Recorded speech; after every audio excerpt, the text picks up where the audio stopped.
মুম্বাইয়ের চাকচিক্যময় কর্পোরেট জগতে রোহান শর্মা এক সাধারণ ছদ্মবেশে ফিরে আসে, সেই কোম্পানির গোপন সিইও হিসেবে, যা তার অতীতের ক্ষতকে মনে করিয়ে দেয়। প্রিয়া কাপুর, তার প্রাক্তন প্রেমিকা এবং এইচআর প্রধান, তাকে অপমান করে, অজান্তে তার সাম্রাজ্যের অন্ধকার দিকগুলো উন্মোচন করে। প্রতিশোধ, দুর্নীতি, ন্যায় বিচার এবং পুনর্জন্মের এই গল্পে দারিদ্র্যের মধ্যে লুকিয়ে থাকে সত্যিকারের শক্তি। স্বাগতম স্টোরি লেজেন্ডের রোমাঞ্চকর কাহিনীতে। মুম্বাইয়ের ওর্লিতে অবস্থিত বিশাল কর্পোরেট টাওয়ার বিশ্বা কর্পের লবিতে ব্যস্ততা ছিল তুঙ্গে। ঝকঝকে মার্বেলের মেঝে, কাঁচের দেওয়াল আর সাদা পোশাকে নিরাপত্তারক্ষীদের টহল, সবকিছুই আধুনিকতা ও শক্তির এক প্রতিচ্ছবি ফুটিয়ে তুলছিল। এই রাজকীয় পরিবেশে এক অতি সাধারণ সাদা শার্ট আর পুরনো ধূসর ট্রাউজার পরে একজন মানুষ প্রবেশ করল, রোহান শর্মা। তার হাতে ছিল একটি পাতলা ফাইল, মুখটা ছিল শান্ত, কিন্তু চোখের গভীরে এক নীরব সংগ্রামের কাহিনী লুকিয়েছিল। সে যখন লবির ঠিক মাঝখানে পৌঁছল, তখনই ভুলবশত একজনের সাথে তার ধাক্কা লেগে গেল এবং ফাইলটি হাত থেকে ছিটকে মেঝেতে পড়ে গেল। কাগজগুলো মেঝেতে ছড়িয়ে ছিটিয়ে পড়ল। দেখে চলতে পারেন না? একটি তীক্ষ্ণ কণ্ঠস্বর বাতাসে প্রতিধ্বনিত হল।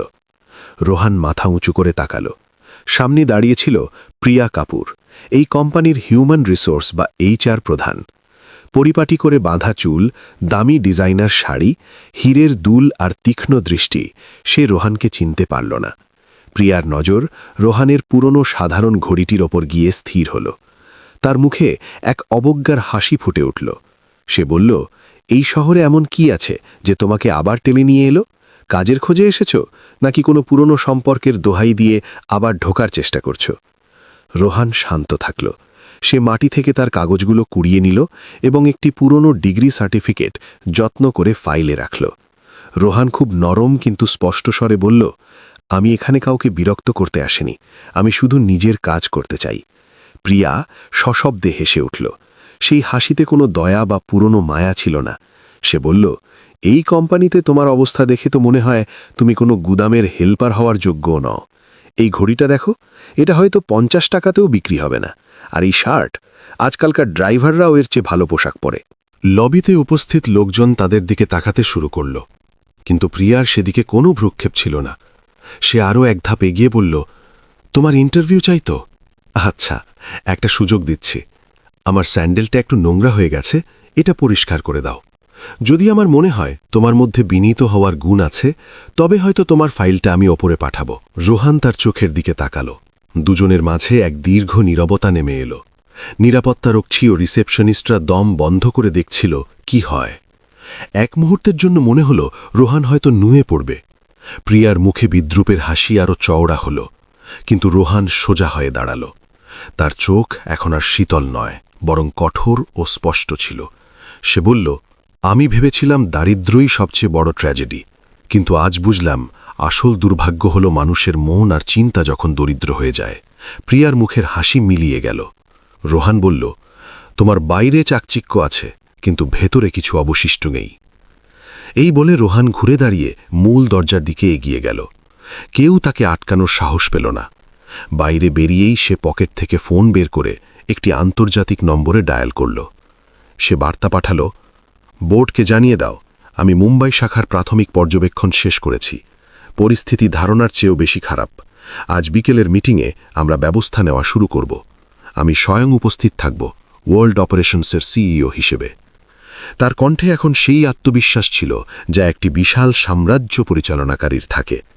ফোন রেখে সে একবার পেছনে সেই টাওয়ারের দিকে তাকাল, যেখান থেকে সে এইমাত্র বেরিয়ে এসেছে, যেখানে এক সময় তার স্বপ্ন জড়িয়েছিল, আর আজ হয়তো তার ন্যায় বিচার। কাহিনী শুরু হয়ে গিয়েছিল, এমন এক কাহিনী যাতে ভালোবাসা, বিশ্বাসঘাতকতা, আত্মসম্মান এবং মানবিকতার আসল পরীক্ষা হতে যাচ্ছিল। মুম্বাইয়ের রাস্তাগুলো সন্ধ্যার অন্ধকারে ডুবে যাচ্ছিল। ওয়ার্লির উঁচু ইমারতগুলোর মাঝে রোহান শর্মা তার গাড়ির জানলা দিয়ে বাইরে তাকিয়েছিল। এই শহরই একসময় তার সব কিছু কেড়ে নিয়েছিল, আর আজ তাকে তার অতীতের সামনে দাঁড় করিয়ে দিয়েছে। গাড়ির পেছনের সিটে একটি পুরনো ডায়েরি রাখা ছিল। সেই ডায়েরির পাতায় চাপা পড়েছিল এক অসম্পূর্ণ প্রেম কাহিনী। প্রিয়া কাপুর, সেই মেয়েটি যে একসময় রোহানের পৃথিবীকে আলোয় ভরিয়ে দিয়েছিল এবং পরে হঠাৎ তাকে অন্ধকারে ফেলে চলে গিয়েছিল। সেই সব স্মৃতি খুব বেশি দূরে ছিল না। পুনেতে তাদের কলেজ জীবনের দিনগুলো, হস্টেলের জানলা দিয়ে আসা রোদ, ক্যান্টিনের কফি, আর সেই সব বিকেল যখন প্রিয়া ঘণ্টার পর ঘণ্টা রোহানের ভবিষ্যৎ পরিকল্পনা শুনত, তার স্টার্টআপ আইডিয়া, তার আশা আর সংগ্রামের কথা। তখন রোহান দরিদ্র ছিল, কিন্তু তার স্বপ্ন ছিল আকাশ ছোঁয়া। সে সারাদিন ক্লাস করত আর রাতে দুটো পার্ট টাইম কাজ করত, একটি বইয়ের দোকানে আর একটি ক্যাফেতে। তার মায়ের হার্টের অসুখ ছিল এবং সেই চিকিৎসার জন্যই সে প্রতিটি পয়সা জমাত। প্রিয়া সবকিছুই জানত। শুরুতে সে পাশে দাঁড়িয়েছে, সান্ত্বনা দিয়েছে, কিন্তু ধীরে ধীরে তার চোখে ক্লান্তির ছাপ এবং মুখে অভিযোগ আসতে শুরু করল। সে বলতো, সবসময় টাকার চিন্তায় ডুবে থাকো রোহান, এই জীবন কি কোনোদিন সহজ হবে? রোহান বলতো, হবে প্রিয়া, শুধু অল্প কিছু সময়ের অপেক্ষা, আমি সব ঠিক করে দেব, শুধু আমার সাথে থেকো। কিন্তু সময় হয়তো তাদের সাথে ছিল না। একদিন যখন রোহানের তাকে সবচেয়ে বেশি প্রয়োজন ছিল, সে বিদায় না জানিয়েই নিরুদ্দেশ হয়ে গেল। কয়েক মাস পর রোহান জানতে পারল সে রাহুল মেহরার সাথে আছে, একজন বিখ্যাত ব্যবসায়ী এবং প্রাক্তন সাংসদের ছেলে। গাড়ি, পার্টি আর খবরের কাগজের পাতায় প্রিয়ার ছবি দেখা যেতে লাগল। সেই বছরই রোহানের মা মারা গেলেন। সেই রাতে হাসপাতালের এক কোনায় বসে রোহান তার মায়ের ঠান্ডা হাত ধরে শুধু একটি কথাই ভেবেছিল, যদি সে 3 দিন আগে চিকিৎসার টাকা জোগাড় করতে পারত, তবে হয়তো তার মা বেঁচে যেতেন। সে তার মাকে হারালো, ভালোবাসাকে হারালো এবং নিজেকেও। সেখান থেকেই তার আমেরিকার যাত্রা শুরু হলো। স্কলারশিপ পেল, কাজ পেল এবং তারপর একটা আইডিয়া, একটি সফটওয়্যার সলিউশন কোম্পানি, যার উদ্দেশ্য ছিল ক্ষুদ্র ব্যবসায়ীদের ডিজিটালভাবে ক্ষমতায়ন করা। সেই ছোট ভাবনা থেকেই জন্ম নিল বিশবা কর্প। আজ সেই কোম্পানি 11টি দেশে ছড়িয়ে আছে, হাজার হাজার মানুষ সেখানে কাজ করে এবং রোহান, সেই সাধারণ পোশাক পরা ছেলেটি, আজ সেই সাম্রাজ্যের সর্বেসর্বা। কিন্তু তার মনের এক কোণ আজও শূন্য রয়ে গেছে। আজ যখন সে প্রিয়াকে দেখল, অহংকারে মত্তম অন্যকে নিচু করা এক নারী, সে বুঝতে পারছিল না প্রিয়া বদলে গেছে নাকি সে চিরকাল এমনই ছিল আর রোহানই অন্ধ ছিল। তার নীরবতার পেছনে আক্রোশ নয়, বরং এক গভীর নিরাশা ছিল। সে শুধু প্রিয়াকে দেখতে আসেনি, সে এসেছে এক দায়িত্ব পালন করতে। বিশবা কর্প মুম্বাই শাখার অবস্থা গত কয়েক মাস ধরে সন্দেহজনক ছিল। রিপোর্টে গরমিল, কর্মীদের অসন্তোষ এবং কর্মসংস্কৃতির অবনতির সংকেত পাওয়া যাচ্ছিল। কিন্তু এখন যখন সে জানতে পারল প্রিয়া, যাকে সে একসময় নিজের শক্তি মনে করত, সে এখন এই কোম্পানির এই অসুস্থ পরিবেশের অংশ, তখন সে আরও একবার আঘাত পেল। গাড়িটি একটি পুরনো অ্যাপার্টমেন্টের সামনে থামল। এখানেই তার মা জীবনের শেষ দিনগুলো কাটিয়েছিলেন। একটি ছোট ঘর, একটি চারপাই আর দেওয়ালে টাঙানো প্রিয়ার সেই পুরনো হাসি মুখের ছবি। রোহন ঘরে গিয়ে মেঝেতে বসল। দেওয়ালের একটি ঘড়ি আজও টিকটিক করে চলছে, মায়ের শেষ স্মৃতি। সে পকেট থেকে তার পুরনো ঘড়িটি বের করল, মায়ের দেওয়া সেই ঘড়ি যা সে আজও পরে। সে নিজেকে বলল, আমি এখানে প্রতিশোধ নিতে আসিনি, আমি এখানে সত্যকে সামনে আনতে এসেছি। কিন্তু সত্যিই কি তাই, নাকি তার ভেতরে কোথাও আজও প্রিয়ার কাছে জবাব চাওয়ার ইচ্ছে বাকি ছিল? সে কি চেয়েছিল প্রিয়া তাকে চিনে ক্ষমা চাক, অথবা সে অনুভব করুক সে শুধু রোহনকে নয়, বরং তার হারিয়ে যাওয়া ভালোবাসাকে অপমান করেছে? অনেক প্রশ্ন ছিল, কিন্তু কোনো উত্তর ছিল না। সেখানেই বসে সে তার ল্যাপটপ খুলল এবং পরের দিনের অডিট টিম মিটিংয়ের প্রস্তুতি নিতে শুরু করল। ভেতর থেকে সে আজও ভাঙা ছিল, কিন্তু বাইরে সে ছিল এক সিইও, এক এমন মুখ যা কোনো পরিস্থিতিতেই টলে না। সেই সময় তার ফোনে কল এলো আমেরিকা থেকে, তার কো-ফাউন্ডার এবং অ্যাসিস্ট্যান্ট অঞ্জলি বর্মার ফোন। অঞ্জলি বলল, রোহন, আমরা রিপোর্ট পাচ্ছি যে মুম্বাই শাখার স্টাফ টার্নওভার খুব বেশি। এইচআর ডিপার্টমেন্ট নিয়ে অনেক অভিযোগও সামনে এসেছে। তুমি কি ওখানে পরিস্থিতি নিজে দেখেছ? রোহান ধীর সারে বলল, হ্যাঁ, আমি দেখেছি এবং অনুভবও করেছি। তাহলে কালকের মিটিংয়ে তুমি কি ঠিক করবে? অঞ্জলির কণ্ঠে উদ্বেগ ছিল। রোহান বলল, আমি ঠিক করব না অঞ্জলি, সত্যই সব ঠিক করবে। সে জানত পরের দিনটি শুধু কর্পোরেট পরিদর্শন হবে না, তা হবে তার অতীত, তার বিশ্বাস এবং তার আদর্শের এক সংঘাত। আর এখন পিছু হটার কোনো রাস্তা নেই। পরের দিন সকালে মুম্বাইয়ে সূর্য মেঘের আড়ালে উকি দিচ্ছিল, কিন্তু রোহান শর্মার রাতটা চোখেই কেটে গেল। সে হয়তো সামান্য সময়ের জন্য চোখ বন্ধ করেছিল, কিন্তু মনের ভেতরের ঝোড়ো হাওয়া থামার নাম নিচ্ছিল না। সকাল 8টার সময় সে আবার সেই টাওয়ারের সামনে দাঁড়ালো। এইবারও তার পোশাক সাধারণই ছিল, সাদা শার্ট আর গাঢ় বাদামি রঙের ট্রাউজার। কিন্তু আজ তার হাঁটাচলায় সংকোচ নয়, বরং এক দৃঢ় সংকল্প ছিল। সে সরাসরি কোম্পানিতে প্রবেশ করল না, বরং রাস্তার উল্টো দিকে এক চা বিক্রেতার দোকানের কাছে দাঁড়িয়ে পড়ল। সেখান থেকে পুরো কর্পোরেট টাওয়ারের লবি পরিষ্কার দেখা যাচ্ছিল। সে দেখছিল কর্মীরা একে একে আসছে, কেউ মোবাইলে ব্যস্ত, কেউ খুব তাড়াহুড়োয়। তখনই তার নজর পড়ল এক বয়স্ক মানুষের ওপর, যিনি কোম্পানির ইউনিফর্ম পরেছিলেন। মাথার চুল সাদা, হাতে ঝাড়ু, পিঠটা সামান্য ঝুঁকে গেছে। ইনি ছিলেন মোহন চাচা, যিনি গত 20 বছর ধরে এই ইমারতের নিরাপত্তা ও পরিচ্ছন্নতার কাজ করে আসছেন। রোহান তাকে চিনত। একসময় যখন সে প্রিয়ার সাথে দেখা করতে এই অফিসে আসত, মোহন চাচাই হাসি মুখে গেটে তাকে স্বাগত জানাতেন। তিনি কোনোদিন রোহানের ছেঁড়া ব্যাগ বা পুরনো জুতো দেখে তাকে ছোট করেননি। আজ সেই মোহন চাচা লবির এক কোনায় ঝাড়ু দিচ্ছিলেন। তখনই এক বিশাল এসইউভি দ্রুত গতিতে পার্কিংয়ে ঢুকল। গাড়ির বোনেটে রাখা কফি চুলকে প্রিয়ার নতুন ঝকঝকে স্যান্ডেলে গিয়ে পড়ল। কি করছেন আপনি, অন্ধ নাকি? প্রিয়ার কণ্ঠস্বর লবিতে গুজে উঠল। মোহন চাচা কাঁপতে কাঁপতে বললেন, ম্যাডাম ক্ষমা করবেন, ভুল করে হয়ে গেছে, আমি পরিষ্কার করে দিচ্ছি। প্রিয়া বিরক্তির সাথে বলল, পরিষ্কার করার যোগ্যও নন আপনি। আপনাদের মতো লোকই কোম্পানির নাম খারাপ করে। আপনার এখন রিটায়ার করা উচিত। সে সেখানেই থামল না। পার্স থেকে কিছু খুচরো পয়সা বের করে মোহন চাচার দিকে ছুড়ে দিয়ে বলল, এই নিন, আর কোনোদিন আমার গাড়ির সামনে আসবেন না। রোহান চুপচাপ সব কিছু দেখছিল। তার মনটা ভেতর থেকে কেঁপে উঠল। সে দেখল মোহন চাচা নিচু হয়ে পড়ে থাকা নোটগুলো কুড়িয়ে নিচ্ছেন এবং নিজের পুরনো শার্ট দিয়ে গাড়িটা পরিষ্কার করছেন। আশেপাশে দাঁড়িয়ে থাকা কিছু জুনিয়র স্টাফ এসব দেখছিল, কিন্তু কারোর কিছু বলার সাহস ছিল না। রোহান দীর্ঘশ্বাস ফেলে রাস্তা পার হয়ে মোহন চাচার কাছে গেল। সে একটি রুমাল বের করে চাচার হাত থেকে ঝাড়ুটা নিল এবং গাড়ির কাঁচের কফির দাগ পরিষ্কার করল। চাচা, আপনি বসুন, আমি দেখছি, রোহান বলল। মোহন চাচা চমকে উঠলেন। তারপর রোহানকে চিনতে পেরে তার চোখ দিয়ে জল বেরিয়ে এলো। আপনি রোহান বাবু? আপনি তো... হ্যাঁ চাচা, আমি ফিরে এসেছি। রোহান তার পিঠে হাত রাখল। কিন্তু আপনি এখানে কেন? রোহান বলল, আমি এখানে দেখতে এসেছি যে মানুষগুলো একসময় আমাদের আপন ছিল, তারা আজ কতটা বদলে গেছে। মোহন চাচা নিঃশব্দে মাথা নিচু করলেন। পাশের একটি বেঞ্চে দুজনে বসলেন। রোহান তাকে জলের বোতল দিয়ে জিজ্ঞাসা করল, বলুন তো, ভেতরে এখন কি অবস্থা? মোহন চাচা ধীরে ধীরে বলতে লাগলেন, বাবু, আপনি যখন গিয়েছিলেন তখন পর্যন্ত সব ঠিক ছিল, কিন্তু গত 2 বছর ধরে পরিবেশ বদলে গেছে। অরুণ খান্না যখন থেকে ম্যানেজার হয়েছে আর প্রিয়া ম্যাডামকে HR হেড করা হয়েছে, তখন থেকে অবস্থা খুব খারাপ। কিভাবে? রোহান জানতে চাইল। যারা পুরনো কর্মী তাদের অবহেলা করা হয়। নতুন কেউ ইন্টারভিউ দিতে এলে প্রিয়া ম্যাডাম দেখেন তারা যদি তার স্ট্যান্ডার্ডের না হয় তবে বিনা কারণে রিজেক্ট করে দেন। কিছু দরিদ্র ছেলে ইন্টার্নশিপ করেছিল, কিন্তু পেপার ওয়ার্কের বাহানা দিয়ে তাদের বের করে দেওয়া হয়েছে। রোহানের মুখ গম্ভীর হয়ে গেল। সে জিজ্ঞাসা করল, আপনাদের কথা কেউ শোনেনি? মোহন চাচা বললেন, অনেকবার অভিযোগ করা হয়েছে, কিন্তু কেউ শোনেনি। একবার এক মেয়ে ফর্মের দুর্নীতির কথা তুলেছিল, তাকেই বের করে দেওয়া হলো। আর অরুণ, সে তো প্রিয়া যা দেখায় তাই দেখে।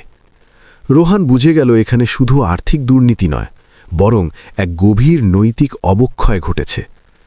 চাচা, যদি সুযোগ পান তবে কি আপনি এদের বিরুদ্ধে মুখ খুলবেন? রোহান প্রশ্ন করল। মোহন চাচা রোহানের চোখের দিকে তাকিয়ে বললেন, যদি আপনি সাথে থাকেন তবে হ্যাঁ। রোহান মাথা নাড়ল। আমি আছি চাচা, আর এইবার কেউ চুপ থাকবে না। ঠিক সেই সময় রোহানের মোবাইলে একটি নোটিফিকেশন এলো। কাল দুপুর 2টার সময় বিশেষ পরিদর্শন মিটিংয়ের সময় চূড়ান্ত হয়েছে। সে মোহন চাচাকে বিদায় জানিয়ে পাশের একটি ক্যাফেতে গিয়ে বসল। এখন তার শুধু কাগজের প্রমাণ দরকার ছিল না, এখন তার কাছে মানুষের কণ্ঠস্বরও ছিল। মুম্বাইয়ের তপ্ত দুপুরে মেঘের ঘন ঘটা দেখা যাচ্ছিল। রোহান জানলার কাছে বসে একটি পুরনো খাম নাড়াচাড়া করছিল। এই খামটি আজ সকালেই তার টেবিলে এক বেনামি চিঠির মাধ্যমে এসে পৌঁছেছে। ওপরে শুধু একটি লাইন লেখা ছিল, পুরনো ক্ষত কোনোদিন পুরোপুরি সারে না। সে ধীরে ধীরে খামটি খুলল। ভেতরে একটি স্ক্যান করা ফটোকপি ছিল, একটি সরকারি কাগজ, যাতে তার কলেজ জীবনের সেই বেতন অগ্রিম বা স্যালারি অ্যাডভান্স অনুরোধপত্রের কপি ছিল, যা সে একসময় এই ওর্লি অফিসে জমা দিয়েছিল। সেই নথির শেষে একটি স্বাক্ষর ছিল প্রিয়া কাপুরের, আর তার নিচে লাল কালিতে লেখা ছিল আবেদন বাতিল, কর্মী আর্থিক নিয়ম অনুযায়ী অযোগ্য। রোহানের আঙুলগুলো কাগজের ওপর জমে গেল।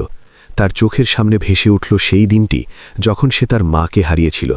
পুনের সরকারি হাসপাতাল, দেওয়ালে ঝরা পেইন্ট, ওষুধের কড়া গন্ধ আর ঘামে ভেজা রোহান, যে তার মায়ের চিকিৎসার জন্য হাসপাতাল আর কাজের মধ্যে পাগলের মতো ছুটছিল।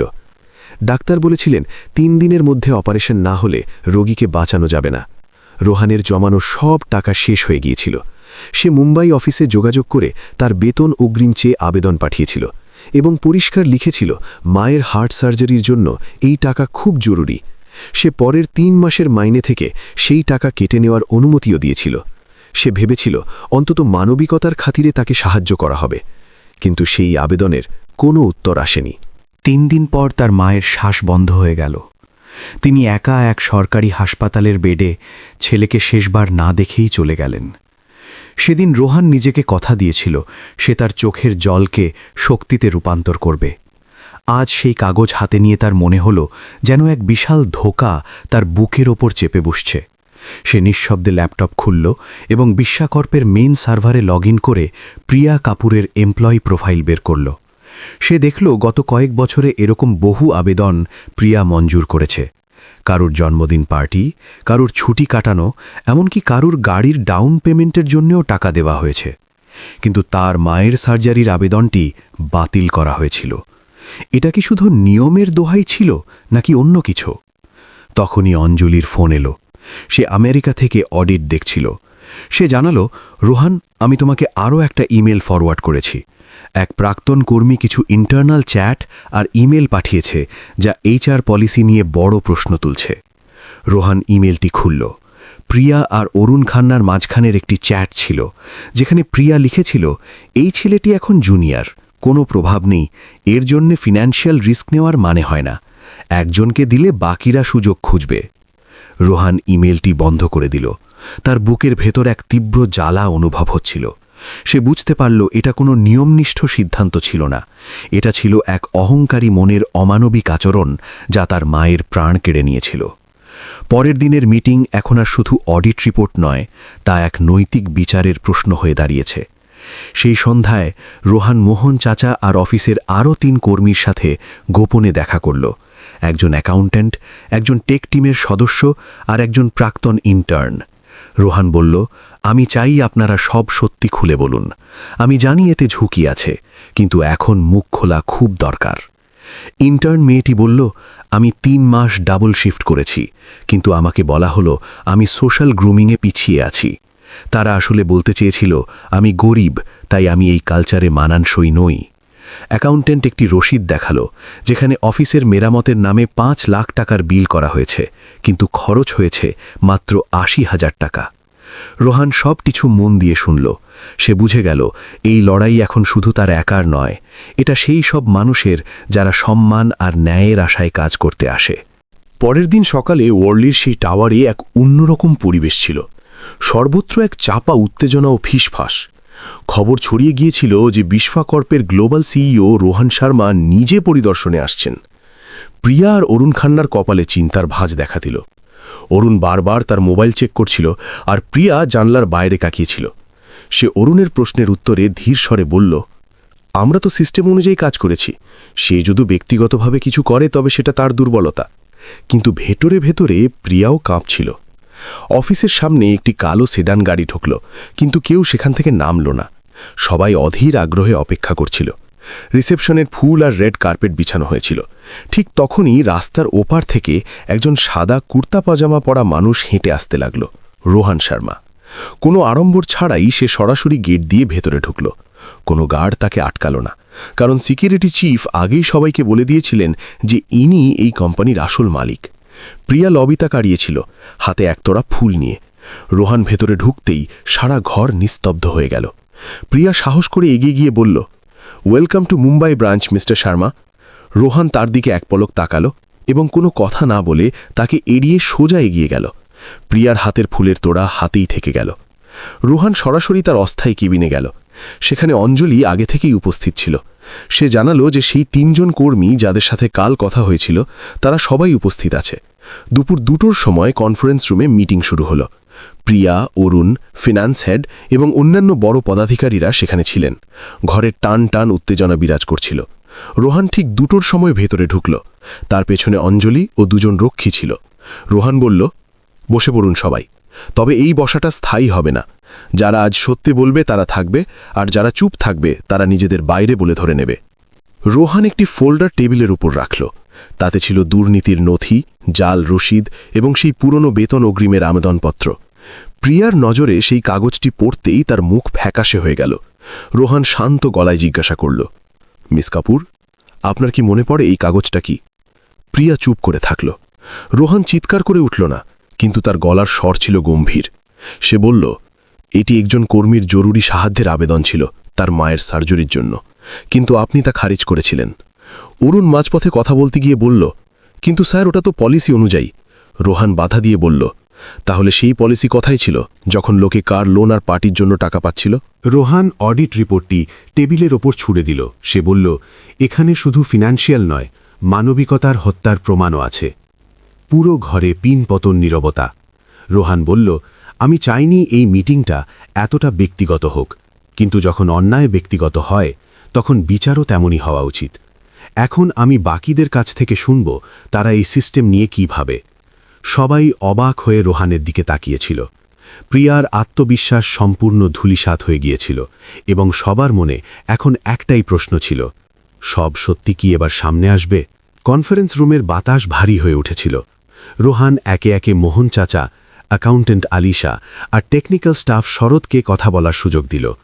মোহন চাচা সাহসের সাথে বললেন কিভাবে তার বাবার চিকিৎসার সময় তাকে ফিরিয়ে দেওয়া হয়েছিল, অথচ অযোগ্যদের বোনাস দেওয়া হয়েছে। আলিশা তার অপমানের কথা বলল, কিভাবে তাকে তার চেহারার দোহাই দিয়ে ছোট করা হয়েছে। আর শরৎ সার্ভার আপগ্রেডেশনের নামে অরুণের স্বাক্ষর করা সব জাল বিলের কথা ফাঁস করে দিল। অরুণ তখনও নিজেকে বাঁচানোর চেষ্টা করছিল, কিন্তু রোহান ডিজিটাল সিগনেচারের টাইম স্ট্যাম্প সম্বলিত ইমেইল ট্রেল বের করতেই অরুণ স্তব্ধ হয়ে গেল। শেষে রোহান গম্ভীর কণ্ঠে সব কর্মীদের দিকে তাকিয়ে বলল, তোমরা এতদিন কেন চুপ ছিলে? তোমাদের চুপ থাকাই এই অন্যায়কে আস্কারা দিয়েছে।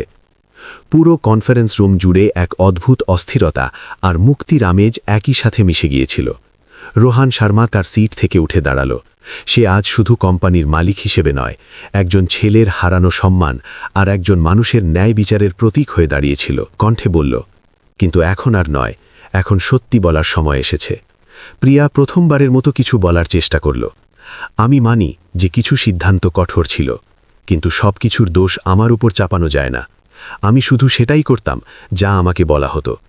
কে বলতো? রোহান জিজ্ঞাসা করল। অরুণ, সে তৎক্ষণাৎ বলল, সেই প্রতিবার আমাকে নির্দেশ দিত। ও, তাহলে এখন তুমি তাকে বলির পাঠা বানাতে চাও? অরুণ চিৎকার করে উঠল।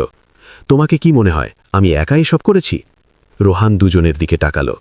দুজন মানুষ যারা একসময় এই শাখার সবচেয়ে শক্তিশালী ছিল, এখন একে অপরের গলা কাটতে প্রস্তুত। তোমরা দুজনে মিলে এমন এক সিস্টেম বানিয়েছিলে যেখানে ভয়, চাপ আর লোভ রাজত্ব করত, কিন্তু এখন এটা শেষ হবে। ঠিক তখনই দরজায় কড়া নাড়ল কেউ। অঞ্জলি ভেতরে এসে রোহানকে একটি ফাইল দিল। এটা কি? প্রিয়া জিজ্ঞাসা করল। এটা হলো সেই অভিযোগপত্র যাতে আপনাদের টিমের 22 জন সদস্য সই করেছে, যেখানে আপনাদের বিরুদ্ধে বিস্তারিত অভিযোগ আছে। এটা সম্ভব নয়, অরুণ চিৎকার করে উঠল। শুধু সম্ভব নয়, এটাই সত্যি, রোহান বলল। এখন আমরা এই শাখায় স্বতন্ত্র তদন্ত কমিটি পাঠাবো, যা প্রতিটি দিক খতিয়ে দেখবে। যতক্ষণ তদন্ত শেষ না হচ্ছে আপনাদের দুজনকে তৎক্ষণাৎ বরখাস্ত করা হলো। প্রিয়া আর অরুণ তখন আর কোনো শব্দ খুঁজে পাচ্ছিল না। তাদের চোখে সেই একই ভয় ছিল যা তারা বছরের পর বছর অন্যদের চোখে বুনেছিল। আপনারা যেতে পারেন, রোহান সংক্ষিপ্ত স্বরে বলল। প্রিয়া নিজের চেয়ার থেকে উঠল, কিন্তু তার পা কাঁপছিল। দরজার কাছে পৌঁছতেই সে একবার ফিরে রোহানের দিকে তাকাল। তুমি কি আমাকে ঘৃণা করো? সে ফিসফিস করে জিজ্ঞাসা করল। রোহানের মুখ ভাবলেশীন ছিল।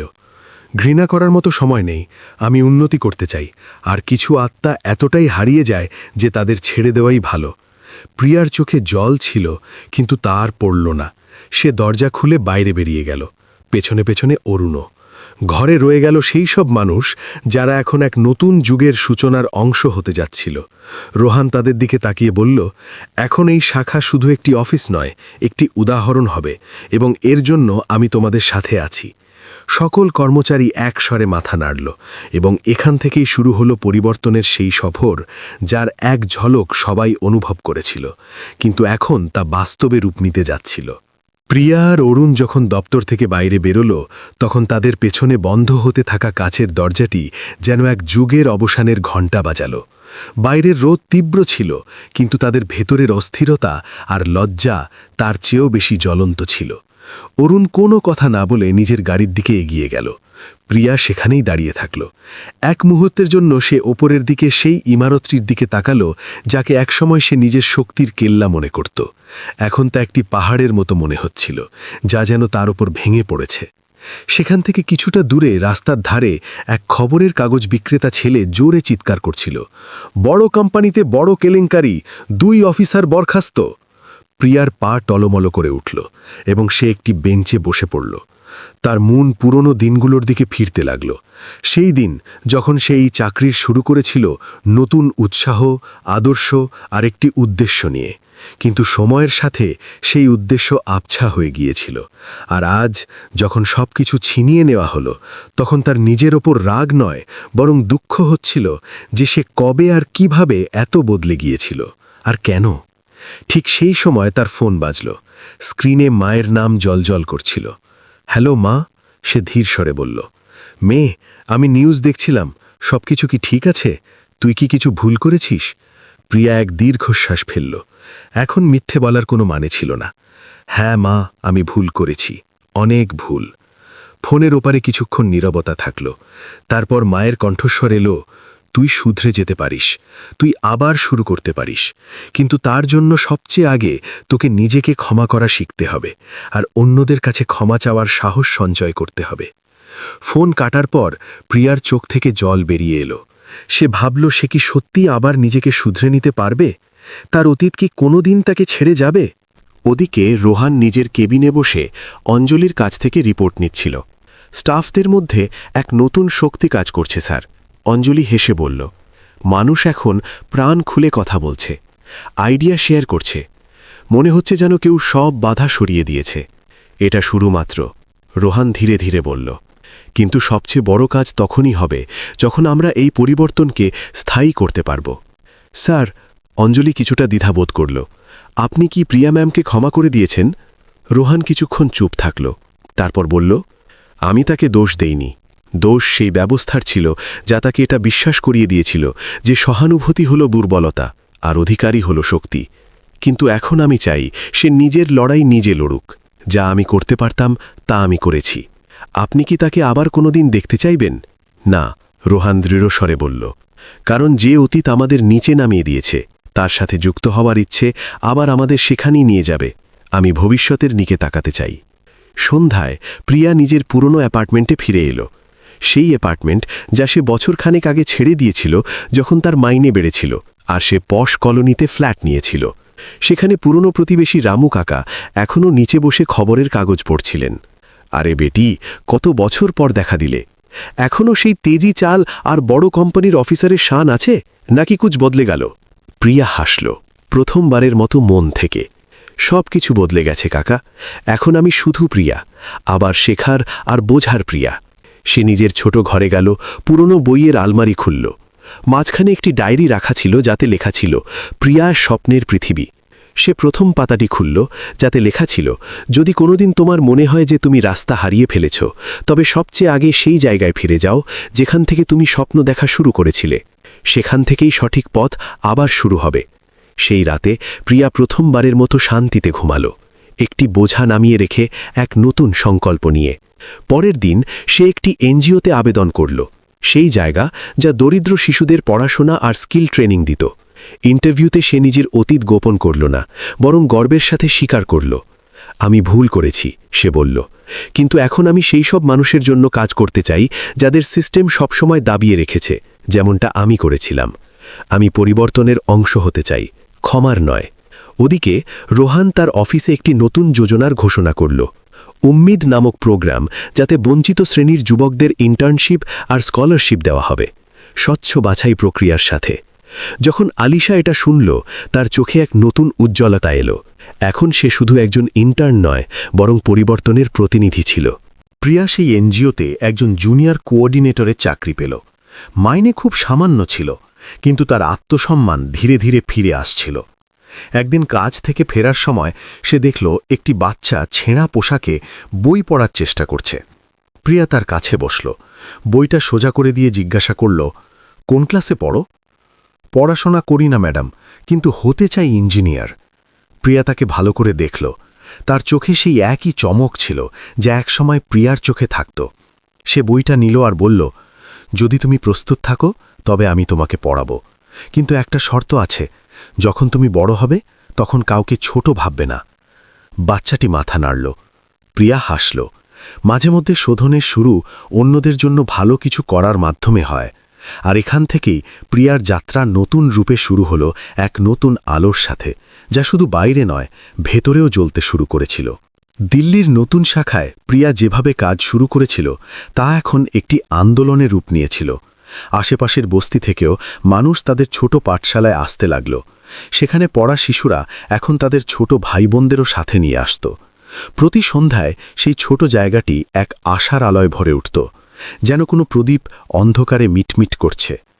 এর মধ্যেই একটি খবরের কাগজে বড় নিবন্ধ ছাপা হলো, শিক্ষার নতুন বিপ্লব, প্রিয়া শর্মার উদ্যোগে বদলাচ্ছে দিল্লির বস্তির ভবিষ্যৎ।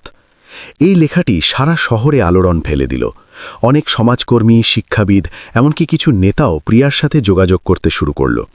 কিন্তু এই সমস্ত প্রশংসা আর খ্যাতির মাঝে একটি অতীতের ছায়া আবার সামনে এলো। এক সকালে যখন প্রিয়া শিশুদের গল্প শোনাচ্ছিল, তখনই এক মহিলা তার কাছে এলো। সে পরিষ্কার পোশাকে ছিল, কিন্তু তার চোখে কিছু না বলা ব্যথা ছিল। সে ধীর স্বরে বলল, ম্যাডাম, আপনাকে রোহানজি পাঠিয়েছেন। প্রিয়া চমকে উঠল। রোহান? তার কণ্ঠস্বর ধীর হয়ে এলো, যেন কোনো পুরনো ক্ষত হঠাৎ আবার খুলে গেছে। হ্যাঁ, তিনি ভারতে ফিরেছেন কিছুদিনের জন্য, আর তিনি বলেছিলেন আপনাকে এটা দিতে। মহিলাটি একটি খাম এগিয়ে দিল। প্রিয়া তা ধীরে সুস্থে খুলল। ভেতরে একটি আমন্ত্রণ পত্র ছিল, একটি সামাজিক সম্মেলনের নিমন্ত্রণ, যাতে শিক্ষা আর সামাজিক সংস্কার নিয়ে আলোচনা হওয়ার কথা ছিল। আয়োজকদের মধ্যে রোহানের নাম সবার উপরে ছিল, আর প্রিয়ার নামও বিশিষ্ট বক্তা হিসেবে লেখা ছিল। কিছুক্ষণ সে বসে থাকল চিঠিটি হাতে নিয়ে। তার চোখ অনেক দূরে হারিয়ে যাচ্ছিল। রোহান ফিরে এসেছিল, এত বছর পর, এতগুলো অসম্পূর্ণ শব্দ, অসম্পূর্ণ অনুভূতি, আর এমন এক সমাপ্তির পর যা কোনোদিন পূর্ণতা পায়নি। সেই রাতে প্রিয়া অনেকক্ষণ জেগে থাকল। সে অতীতের সেই পাতাগুলো উল্টাতে থাকল, যা সে বছরের পর বছর বন্ধ করে রেখেছিল। তার মনে পড়ল কিভাবে সে কোনোদিন নিজেকে রোহানের ছায়া ভাবত, কিভাবে সে নিজের পরিচয়কে তার সাফল্যে খুঁজত। কিন্তু এখন সে নিজেই এক পরিচয়, নিজের পরিশ্রম, নিজের ভুল আর নিজের পুনর্জন্ম দিয়ে তৈরি। অনেক প্রশ্ন তার মনে ছিল। রোহান কি এখনও আগের মতোই আছে? সে কি তার সামনে দাঁড়াতে পারবে? আর সবচেয়ে বড় কথা, সে কি নিজেকে দুর্বল হওয়া থেকে আটকাতে পারবে? সম্মেলনের দিন এলো। হল ভর্তি মানুষ ছিল, সমাজসেবী, সাংবাদিক, কর্পোরেট প্রফেশনাল আর অনেক যুবক যারা বদল আনার স্বপ্ন দেখছিল। মঞ্চে বক্তাদের এক দীর্ঘ সারি ছিল।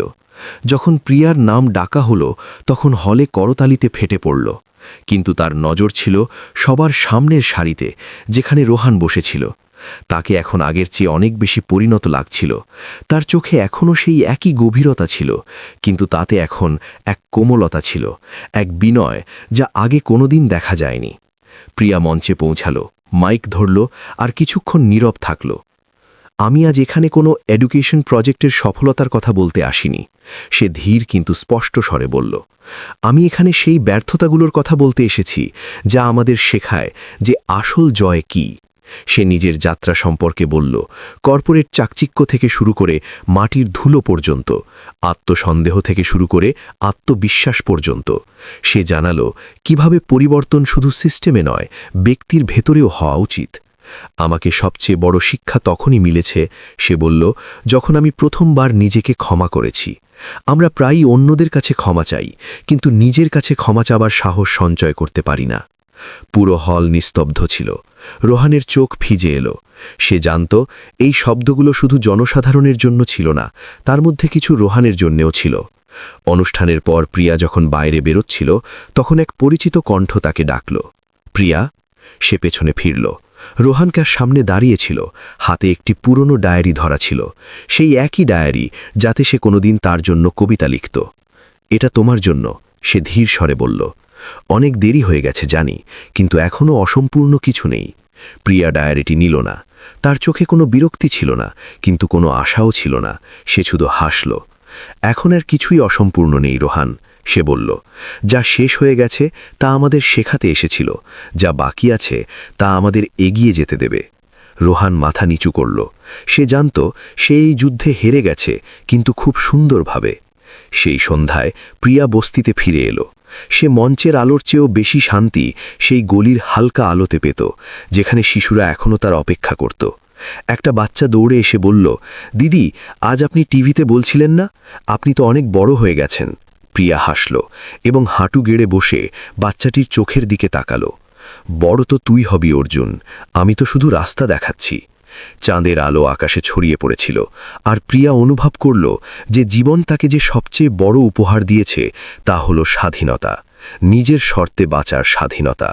দিল্লির শীতের সকাল নিজের হালকা রোদে শহরকে চুপচাপ জড়িয়ে রেখেছিল। বস্তির গলিগুলোতে শিশুদের আনাগোনা শুরু হয়ে গিয়েছিল। পুরনো অশ্বত্থ গাছের নিচে যেখানে একসময় আবর্জনার স্তূপ থাকত, সেখানে এখন একটি ছোট ওপেন ক্লাসরুম তৈরি হয়ে গেছে। প্রিয়া সেখানে আগে থেকেই উপস্থিত ছিল, হাতে চক আর স্লেট ধরা। তার উপস্থিতি এখন কোনো সেলিব্রিটির মতো ছিল না, বরং একজন নিজের মানুষের মতো, নির্ভরযোগ্য দিদির মতো ছিল, যে প্রতিদিন সকালে সবার আগে আসত আর সন্ধ্যায় সবার শেষে যেত। যেসব মানুষ কোনোদিন তাকে খোঁচা মেরেছিল যে এই পড়ানো দিয়ে কি হবে, তারা এখন নিজেদের মেয়েদের সবার আগে তার কাছেই পাঠাত। প্রিয়ার জীবনে এখন কোনো গ্ল্যামার ছিল না, কিন্তু সন্তুষ্টির এক গভীর উজ্জ্বলতা ছিল, যা তার মুখে প্রতিদিন নতুন সূর্য ফোটাত। তার পৃথিবী এখন পরিষ্কার ছিল অনুভূতি দিয়ে, পরিশ্রম দিয়ে আর উদ্দেশ্যে ভরা। কিন্তু কোথাও না কোথাও ভেতরে এক শেষ সুতো ছিল, যা এখনও পুরোপুরি খোলেনি। এক কবিতা যা সে কোনোদিন নিজের জন্য লেখেনি। একদিন যখন সন্ধ্যার মেঘ বস্তির উপর ঘনিয়ে আসছিল আর শিশুরা নিজের বাড়ির দিকে ফিরছিল, তখন এক পরিচিত কণ্ঠস্বর আবার এলো, প্রিয়া, আজ কি কিছুটা সময় পাওয়া যাবে? সে পেছনে ফিরল। রোহান আবার সেখানেই দাঁড়িয়েছিল, কিন্তু এইবার তার হাতে কোনো ডায়েরি ছিল না, কোনো ফুলের তোড়া ছিল না, এমনকি কোনো লোক দেখানো হাসিও ছিল না। ক্ষমা করো, সে বলল, আমি জানি আমি তোমার বিশ্বাস হারিয়ে ফেলেছিলাম, হয়তো চিরকালের জন্য, কিন্তু আমি আজ শুধু একটি কথা রাখতে এসেছি। প্রিয়া চুপ থাকল। তুমি সেদিন বলেছিলে যে অসম্পূর্ণ কথাও পূর্ণ হতে পারে। রোহানের কণ্ঠস্বর কাঁপছিল। আমি সেই সব শিখেছি, কিন্তু তোমাকে ছাড়া। আমি জানি এখন আমাদের পথ এক নয়, কিন্তু আমরা কি তবুও একই উদ্দেশ্যের সহযাত্রী হতে পারি? সে চুপচাপ একটি খাম বের করল। তাতে একটি প্রজেক্ট প্ল্যান ছিল, বস্তির শিশুদের জন্য একটি স্থায়ী স্কুল তৈরির প্রস্তাব, যাতে এনজিও আর সরকার উভয়েরই অংশীদারিত্ব থাকবে। আমি এই শহর ছেড়ে ফিরে যাচ্ছি, সে বলল, কিন্তু যাওয়ার আগে আমি সেই ভিত্তিপ্রস্তর রাখতে চাই যা কোনোদিন আমরা দুজনে মিলে স্বপ্নে দেখেছিলাম। এই স্কুলটি তোমার নামে হবে, প্রিয়া বিদ্যানিকেতন। প্রিয়ার চোখে এক স্পন্দন ছিল, কিন্তু মুখে স্থৈর্য। তোমার যাওয়ায় আমার দুঃখ হবে না রোহান, সে বলল, কারণ এখন আমার শক্তি ফিরে আসা মানুষদের মধ্যে নয়, বরং চলে যাওয়া মানুষদের ক্ষমা করার মধ্যে আছে। সে প্রস্তাবটি নিল, পড়ল আর এক কোণে সই করল। শব্দের চেয়ে কাজ বেশি জরুরি, সে বলল। যদি এই শিশুরা একদিন নিজেকে চিনতে পারে, তবে বুঝব যে আমরা কিছু সঠিক করেছি। রোহান মাথা নিচু করে বিদায় নিল। এইবার সে আর কোনো প্রতিশ্রুতি দিল না, কোনোদিন ফিরব কি না তাও বলল না, আর প্রিয়াও কোনো অপেক্ষা করব এমনটা ভাবল না। কিছু সম্পর্ক দুজন মানুষের মধ্যে নয়, বরং একটি উদ্দেশ্যের নামে বেঁচে থাকে। পরের সপ্তাহে ভিত্তিপ্রস্তর স্থাপন করা হল। পুরো বস্তিতে উৎসবের আমেজ ছিল। শিশুরা আলপনা আঁকল, ঢোল বাজল, আর প্রিয়াকে মালা পরানো হল। স্থানীয় খবরের কাগজগুলো একে নতুন প্রজন্মের স্কুল বলে প্রশংসা করল। উদ্বোধন অনুষ্ঠানে প্রিয়া শিশুদের একটাই কথা বলল, তোমার অতীত যাই হোক না কেন, তা তোমার কাহিনীর শুরু মাত্র, পুরো বই নয়। সেই রাতে প্রিয়া নিজের ঘরে বসে এক পুরনো ডায়েরি খোলে, সেই ডায়েরি যাতে সে কোনোদিন নিজের সম্পর্কে লেখা বন্ধ করে দিয়েছিল। সে কলম তুলে নিল আর প্রথমবারের মতো নিজের জন্য একটি কবিতা লিখল। কোনোদিন ছিলাম আমি ধুলোয় পড়ে থাকা, কোনোদিন নিজেকে ভুলে গিয়েছিলাম, তারপর উঠলাম নিজেরই ছাই থেকে, কোনোদিন কারো কাছে মাথা নত করিনি। যাকে দুনিয়া প্রত্যাখ্যান করেছিল সেই আজ পথ তৈরি করে। প্রতিটি ভেঙে পড়া দেওয়ালের পেছনে এখন আমার দেওয়াল দাঁড়িয়ে যায়। আমি এখন নাম নই, এক উদাহরণ, এক ছোট শিখা যা অতুলনীয়। যে বুঝবে সেই বাঁচবে সত্যিটা। আমি অন্য কেউ নই, আমি শুধুই প্রিয়া। পরের দিন সেই কবিতাটি সে বোর্ডে লিখল, যাতে প্রতিটি শিশু যারা সেখানে পড়তে আসবে তারা জানতে পারে যে দুর্বলতাও শক্তিতে পরিণত হতে পারে। দিন কাটতে লাগল।